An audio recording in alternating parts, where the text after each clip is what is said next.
Eu saúdo a amada igreja com a doce paz do nosso Senhor Jesus Cristo. Amém? Graças a Deus que nos dá sempre vitória por intermédio do nosso Senhor Jesus Cristo. Por bondade, queridos irmãos, podem se assentar. Não me julguem por triunfalista, não me julguem por representante do Evangelho ou da teologia da prosperidade por essa primeira declaração, que não por acaso é bíblica. Citei 1 Coríntios 15, 57. Bem verdade, verdadeiramente, com verdade e com verdade vos digo, como Cristo costumava falar, que em Cristo Jesus somos mais do que vencedores diante de nossos verdadeiros inimigos. Ele nos faz vencedores diante do pecado, da carne, do mundo, de Satanás e diante da morte. Onde está a morte, o teu aguilhão? Aleluia! Foi de todo destruída através da vitória no Calvário.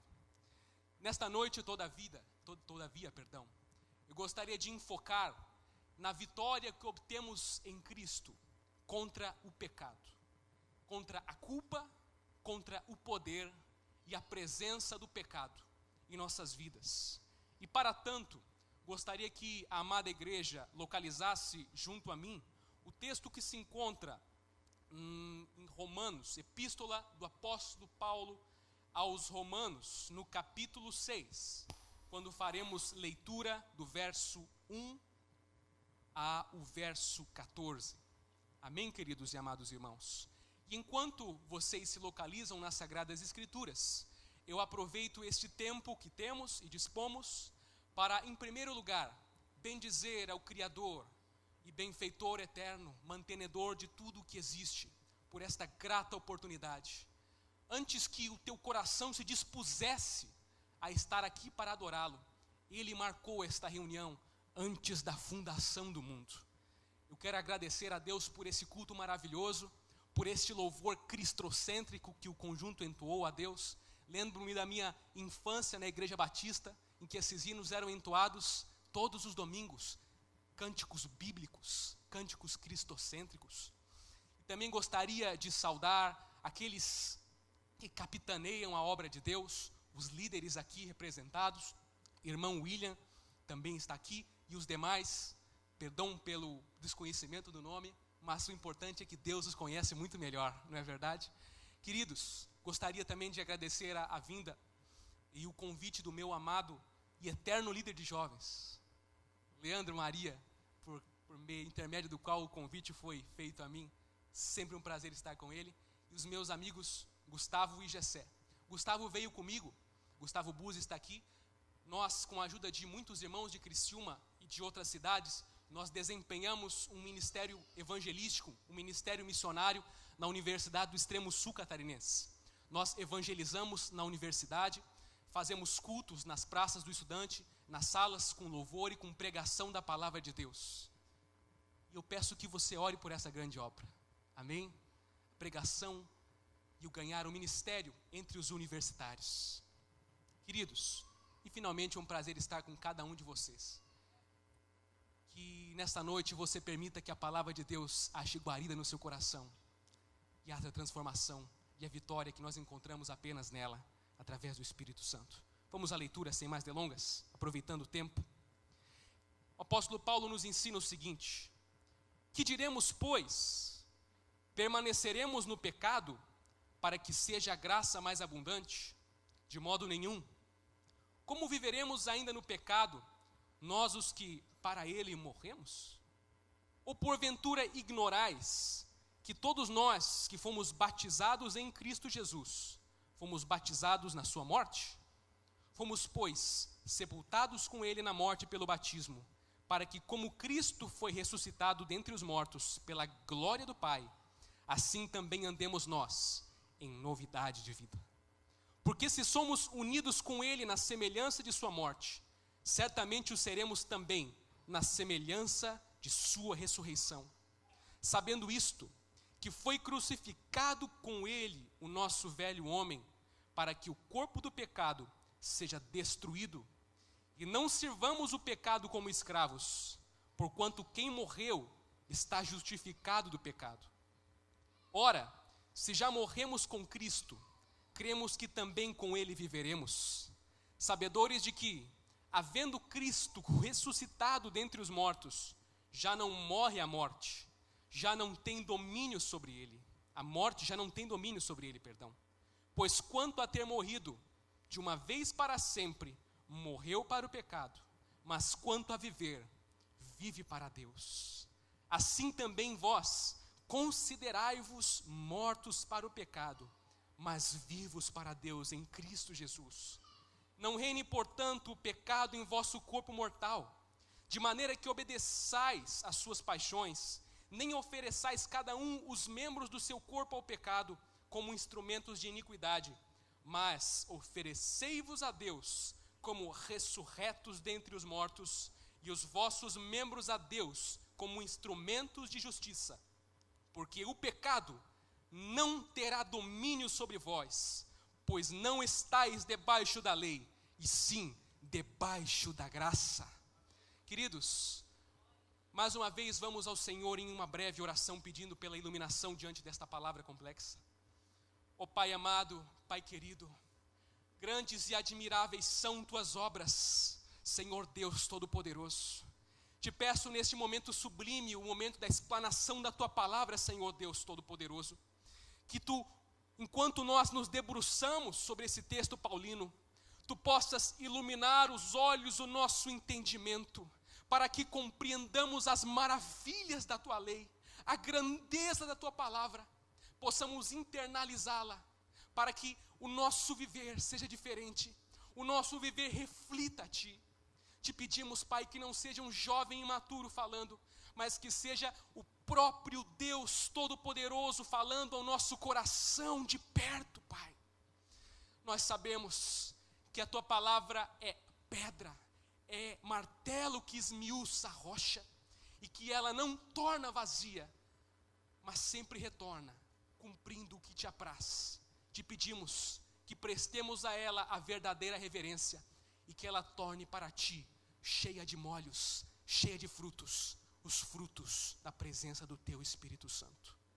Queridos, no tempo que dispomos, breve, eu convido você neste instante para uma breve viagem histórica, por volta de 55 a 57 depois de Cristo, aproximadamente, na cidade da província grega, romana, mas na província romana da Caia de Corinto, onde nós encontramos o mocinho da nossa história, o grande apóstolo Paulo.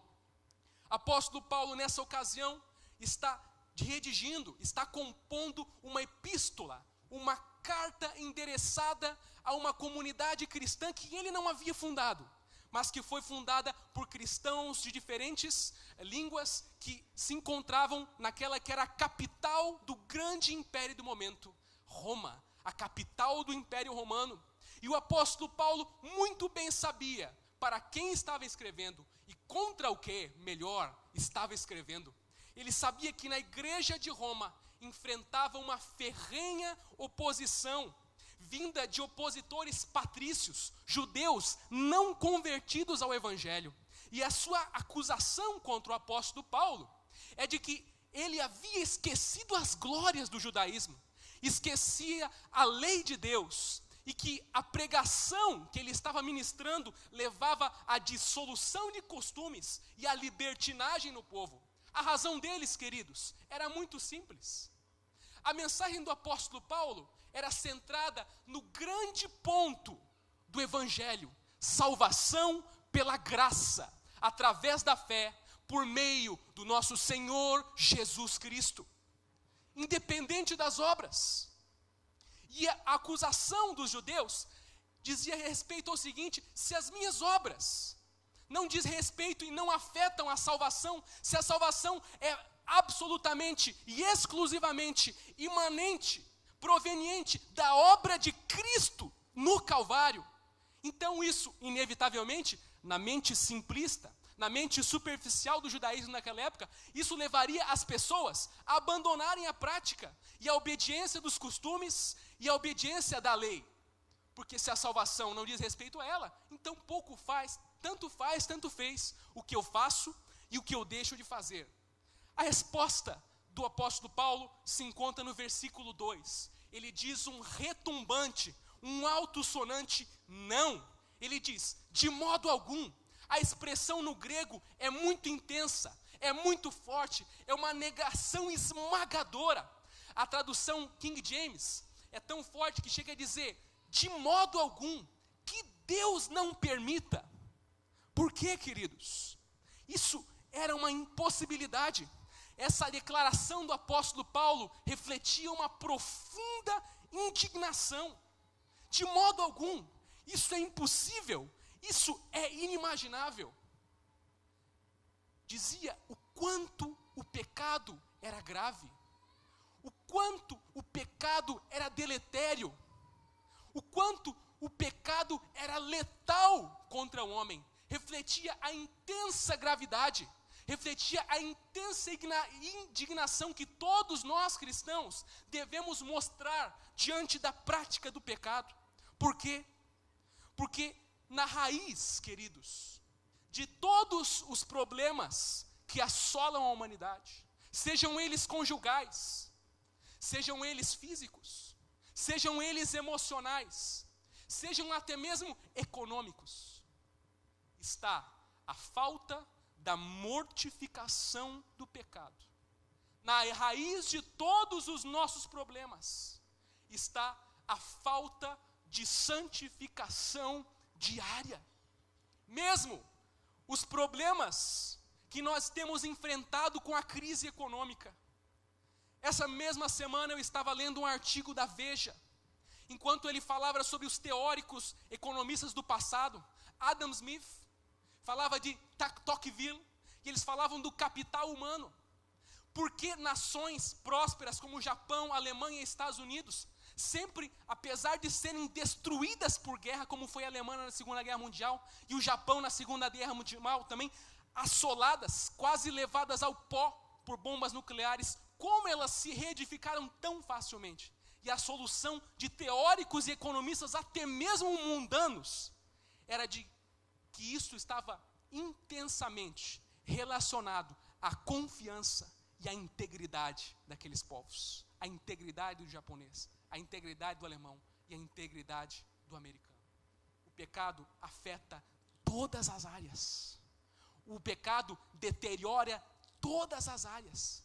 E mesmo que você não esteja sofrendo hoje por ação de um pecado que você mesmo tenha cometido, no mínimo, os problemas com os quais sofremos no dia de hoje, no mínimo, são fruto do pecado do nosso primeiro antepassado, Adão, do qual herdamos a nossa natureza submissa, a nossa natureza inclinada para o mal e inclinada para o pecado.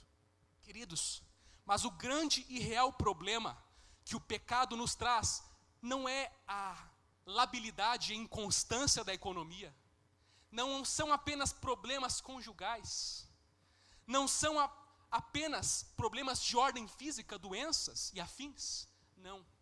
O grande problema que o pecado acarreta à nossa humanidade é o afastamento de Deus. Abacuque, no capítulo 1, versículo 13, diz que o nosso Deus é tão puro de olhos que sequer consegue contemplar a iniquidade e a injustiça. E Isaías, no capítulo 59, versículo 2, diz que as mãos do Senhor de modo algum estão atrofiadas, e de modo algum os seus ouvidos são deficitários, são agravados, de modo que não possa ouvir. Mas a palavra inspirada do profeta nos ensina que os nossos pecados fazem separação entre nós e o nosso Deus. Queridos, isso é muito grave, porque Tiago, no capítulo 1, versículo 17, nos ensina que o nosso próprio Deus é a fonte de todo bem e de todo dom perfeito. Dele emana a vida, dele emana as águas purificadoras, a esperança, dele emana a vida eterna.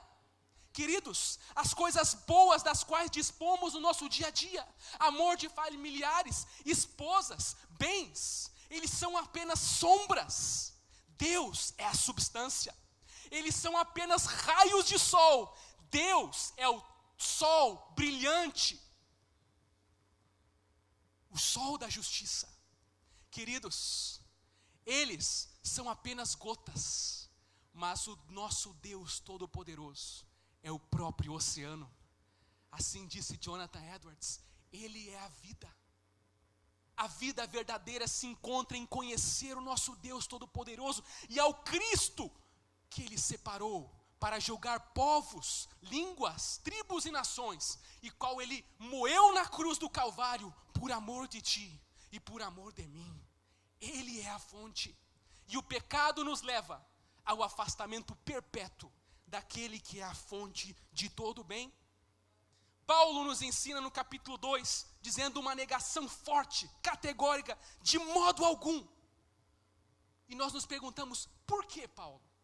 Ele nos ensina como viveremos ainda no pecado, nós os que para ele morremos. Sabe o que Paulo está dizendo aqui? Que isso é completamente impossível. Impossível por quê, jovem Luiz? Impossível pelo seguinte: o Deus que não é homem para que minta, nem filho do homem para que se arrependa, Ele não volta atrás nas suas palavras. O que Ele prometeu, Ele cumpre. Ele não volta atrás na sua palavra. Ele é homem valente, Ele é homem de caráter.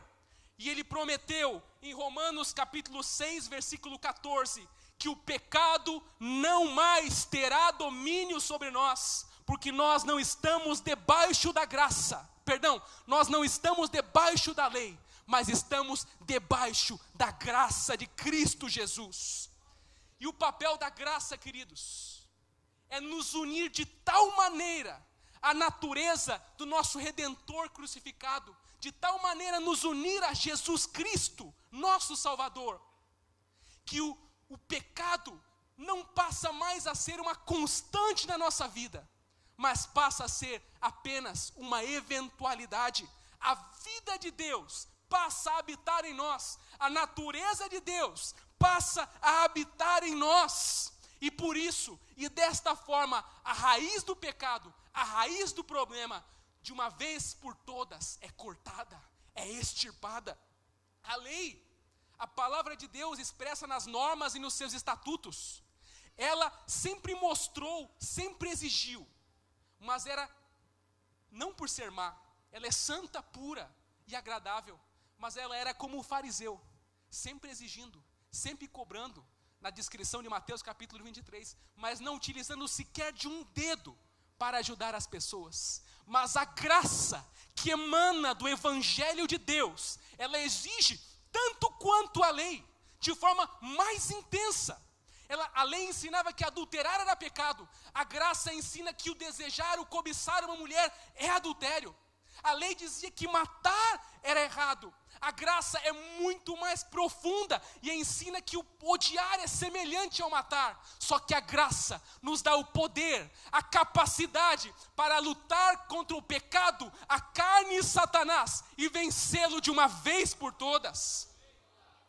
E ela nos diz, nós não podemos viver uma vida de pecado, porque nós morremos. Isso mesmo, eu e você morremos. E aí você me pergunta nessa noite, quando é que eu morri? Quando é que o pecado morreu na minha vida?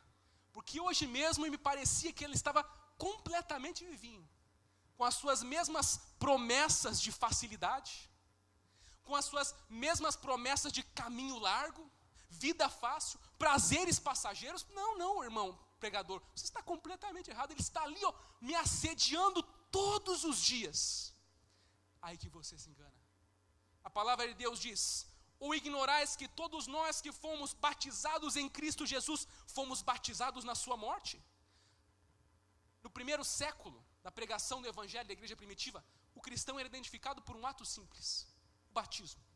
Todo cristão que se arrependia oficialmente dos seus pecados, confessava Cristo por Jesus diante de testemunhas, era batizado.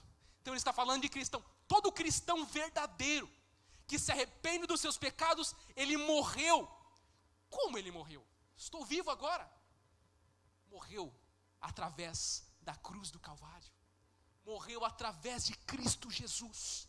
A palavra nos ensina, nesses versículos, o que nós temos conhecido pela doutrina histórica, da união mística do crente com o seu Salvador.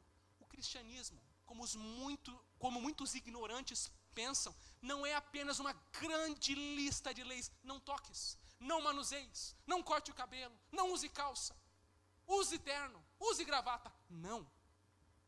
O Evangelho de Deus é a superabundante manifestação do poder eterno de Deus, que de tal maneira desce sobre nós, que nos une ao nosso Redentor crucificado, une o pecador perdido e condenado ao inferno com o próprio Deus eterno, todo-poderoso. Há 2000 anos atrás, quando o nosso Cristo todo-poderoso, ele foi dilacerado pelos azorragues romanos, quando o seu dorso e sua coluna lombar foram dilacerados pelos chicotes, quando ele foi impiedosamente torturado, pregado à cruz, quando seus nervos, seus tendões foram distendidos, presos ao patíbulo, quando ele foi elevado na cruz e os seus ombros foram luxados, e a dor era tão intensa, era excruciante, você e eu, e o nosso velho homem, estávamos lá, e fomos pregados na cruz, com Cristo Jesus, e assim como ele ressurgiu dentre os mortos, nós, hoje, ressurgimos para novidade de vida. A história dele é a nossa história.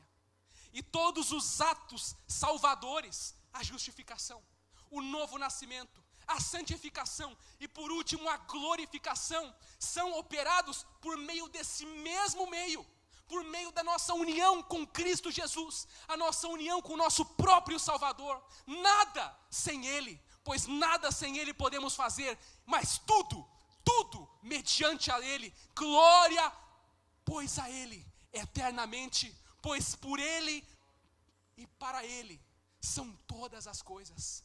Por Ele, dele e para Ele são todas as coisas. Glória, pois a Ele eternamente.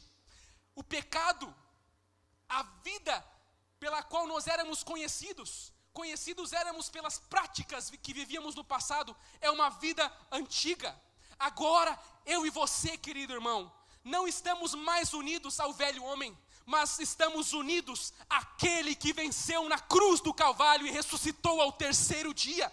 Colossenses 2:13, versículo 15, 2:13 ao 15 nos ensina que ele riscou, tendo riscado o escrito de dívida que havia contra nós, cravou na cruz e triunfando, despojou principados e potestades e triunfou sobre eles na cruz do Calvário. Nosso Cristo é vencedor e por causa dele nós vencemos o pecado. E hoje, nesse exato momento, ele é o general que conduz a igreja sempre de vitória em vitória, exalando através da santificação o bom perfume de Cristo, nos conduzindo dia após dia em vitória ao seu reino, longe da ira vindoura que será derramada sobre este mundo. Dia após dia, Ele tem nos transportado do império das trevas para o reino adorável e eterno do Filho do seu amor, do qual não haverá tristeza, não haverá sofrimento, mas paz para todos sempre, para a glória de Deus. Temos pouco tempo, queridos irmãos, e em 5 minutos desejo encerrar.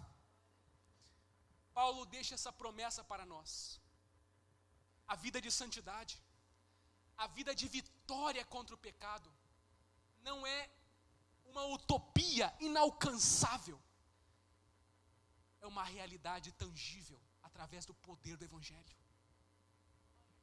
Eu tenho visitado tantas igrejas, cresci na igreja batista, que se renovou, aderiu ao G12 e virou comunidade. Saímos porque achávamos que isso era um movimento herético, fomos para a quadrangular, da quadrangular fui para a presbiteriana, e acho que na assembleia eu estou sossegado. Mas queridos, tenho encontrado em todas as igrejas o mesmo problema.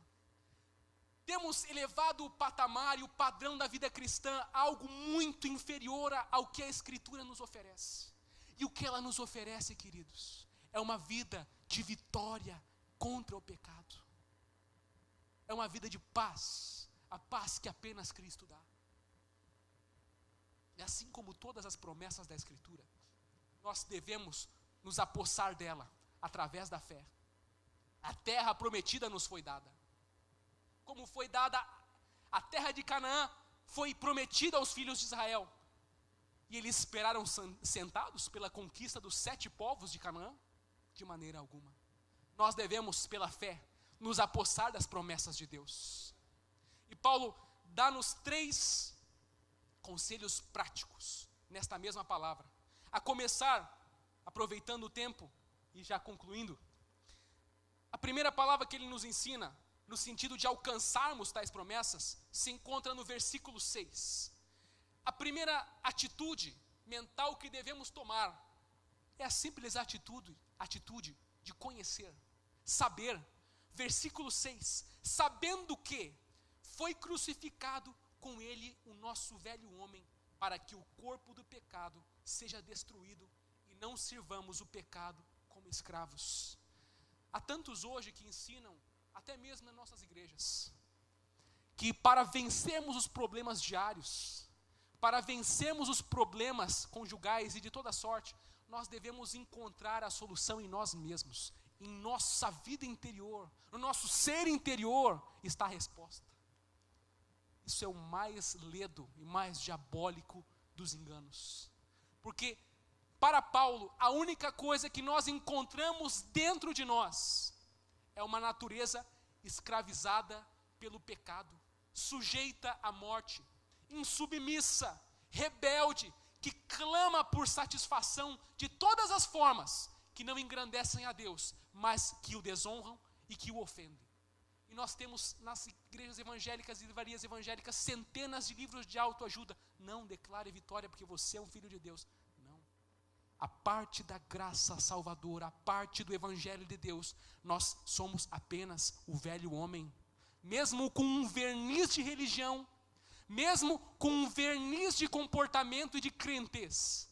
E para este velho homem, e para este velho Luiz, velha irmã Teresa, ou seja qual for o teu nome, ou tantos nomes aqui, a única solução que o apóstolo Paulo nos oferece aqui, para o nosso velho homem, para a nossa velha natureza, é morte. Para o nosso velho homem, a única saída é cruz, é morte, e ele em Cristo Jesus, o nosso velho homem junto a Cristo, foi pregado na cruz do Calvário, e desta forma, nós não servimos mais o pecado, mas servimos a justiça, servimos a Deus. Imagine por um instante o seguinte, o pecado nesse texto é descrito como um rei, o rei pecado, que nos faz seus servos, seus escravos. Qual seria a solução para essa situação injusta? Essa situação de servidão? Nós não temos vontades, a nossa vontade está cativa, como Lutero colocava. Nós não temos outra escolha na nossa vida não regenerada, antes de recebermos o evangelho, a não ser pecar, pecar e pecar. Qual a solução para essa história? Matar o rei pecado, o opressor? Pois então, o que Cristo fez foi matar o escravo. Cristo nos matou na cruz do Calvário. E desta forma, nós não obedecemos mais aos desmandos do déspota e opressor rei pecado. Nós não devemos mais obedecê-lo, porque morto não escuta.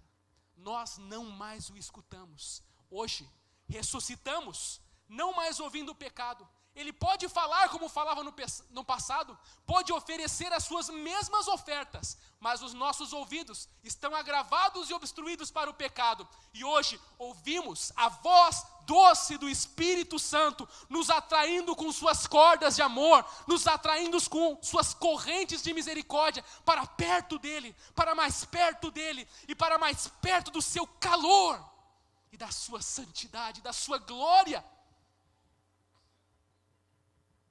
Concluindo, o segundo conselho prático se encontra no versículo 11. Considerai, na língua grega, logizomai, que quer dizer calcular, que quer dizer um resultado de um raciocínio.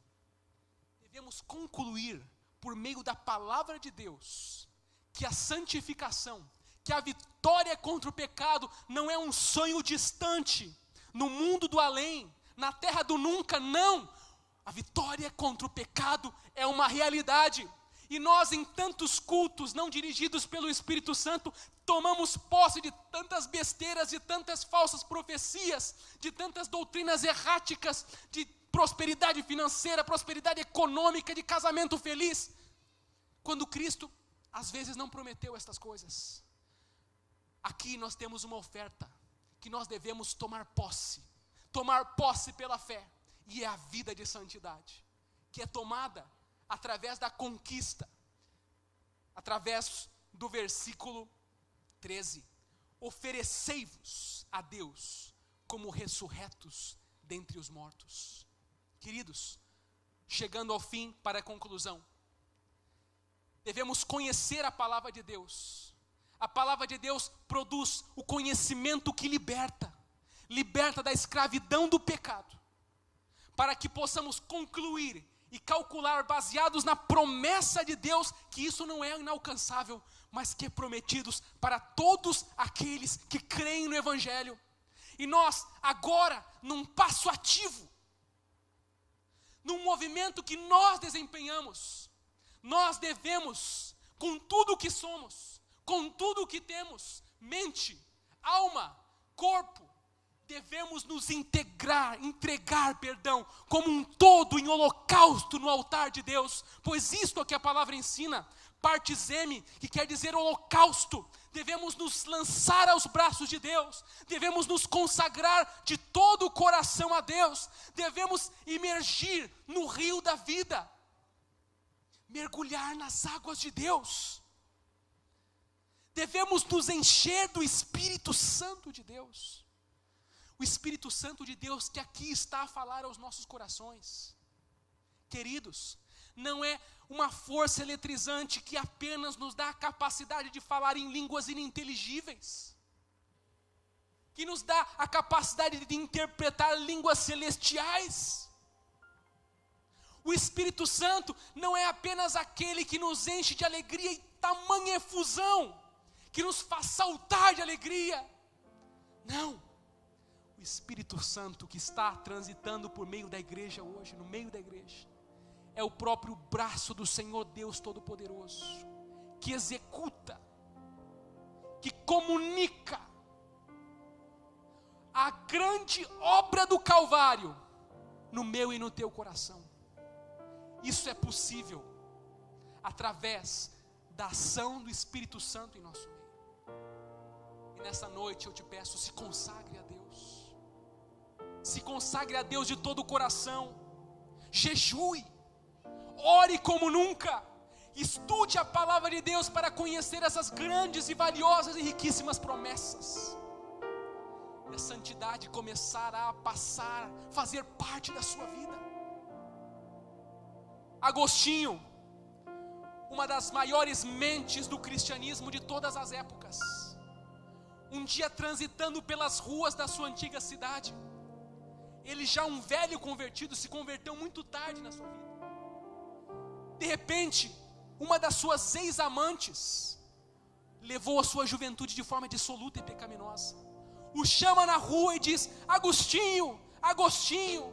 E Agostinho, já uma nova pessoa, transformado pelo Evangelho, ele faz que não escuta, faz que não escuta, faz que não escuta, até que aquela importunação intensa e tenaz da mulher, ele se vira para ela e diz: mas não sou mais eu.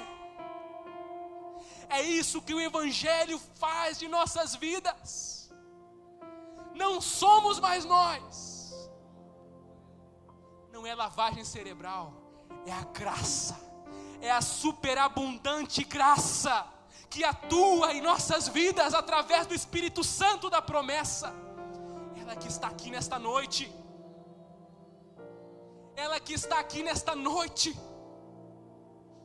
e quer fazer cumprir a promessa do Espírito Santo já desde o Antigo Testamento, no livro do profeta Ezequiel, capítulo 36, e dar-vos-ei um coração novo, e tirarei do vosso peito o coração de pedra, e dar-vos-ei um coração de carne, um coração que obedece os meus estatutos, um coração que obedece aos meus mandamentos. Vós sereis o meu povo, e eu serei o vosso Deus. A comunidade da aliança é uma comunidade de remidos, de novas pessoas transformadas pelo sangue do Cordeiro. E quando nós nos apossamos dessa verdade, nós deixamos de ser apenas uma cifra na sociedade brasileira, que não muda pela corrupção, que não muda em seus índices de saúde, que não muda em sua imoralidade. Quando nós nos apossamos da promessa de Deus, de uma sociedade reformada, transformada pelo poder de Deus, nós deixamos de ser cifra e começamos a ser a mudança. Começamos a ser a diferença na nossa nação, começamos a ser a diferença na nossa família, no nosso lar. E quando Cristo entra nas nossas vidas, logo a vizinhança inteira conhece, pois a glória de Deus habita em nossas vidas.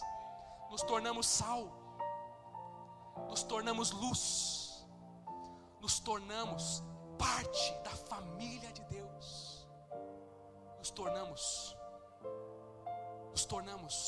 como Cristo Jesus.